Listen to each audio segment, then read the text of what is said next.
പുതുവത്സരത്തിൽ ശബരിമല സന്നിധാനത്ത് തിരക്ക്. കഴിഞ്ഞ ദിവസം ശബരിമല സന്നിധാനത്ത് 1 ലക്ഷത്തിലധികം പേർ ദർശനം നടത്തി. ശബരിമല സന്നിധാനത്ത് നിന്നും ഡി ബിനോയ് തയ്യാറാക്കിയ റിപ്പോർട്ട്. പുതുവത്സരത്തിൻ്റെ ആദ്യ ദിവസം ശബരിമല സന്നിധാനത്ത് നല്ല തിരക്കാണ് അനുഭവപ്പെടുന്നത്.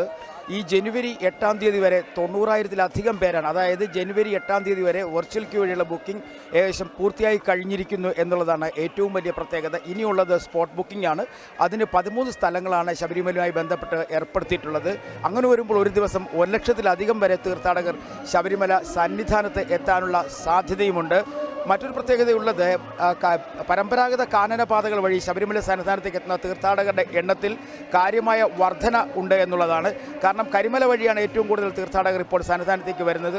എരുമേലി പേട്ടതുള്ളൽ, അതായത് എരുമേലിയിൽ പേട്ടതുള്ളിന് ശേഷമാണ് തീർത്ഥാടകർ കരിമല വഴി വരുന്നത്. അതുപോലെ പുലിമടി വഴിയുള്ള തീർത്ഥാടകരുടെ എണ്ണത്തിലും ഗണ്യമായ വർധന ഉണ്ടായിട്ടുണ്ട്.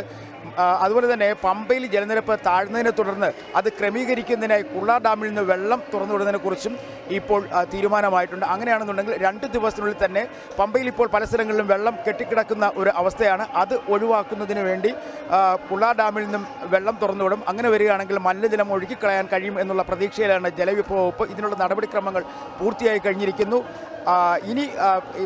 ഇനി വരുന്ന ദിവസങ്ങളെല്ലാം തന്നെ തിരക്കിൻ്റെ നാളുകൾ തന്നെ ആയിരിക്കും. പ്രധാനമായിട്ടും ജനുവരി 12-ന് ഇത് കഴിഞ്ഞ ദിവസം തന്നെ എരുമേലി ചന്ദനക്കുടത്തിന് തുടക്കമായി കഴിഞ്ഞിരിക്കുന്നു. ഇനി 11-നാണ് എരുമേലി പേട്ടതുള്ളൽ, 12-ന് തിരുവാഭരണ ഘോഷയാത്ര, പന്തളത്തു നിന്നും ശബരിമലയിലേക്കുള്ള യാത്ര തുടങ്ങും. 14-ാം തീയതിയാണ് മകരവിളക്ക്.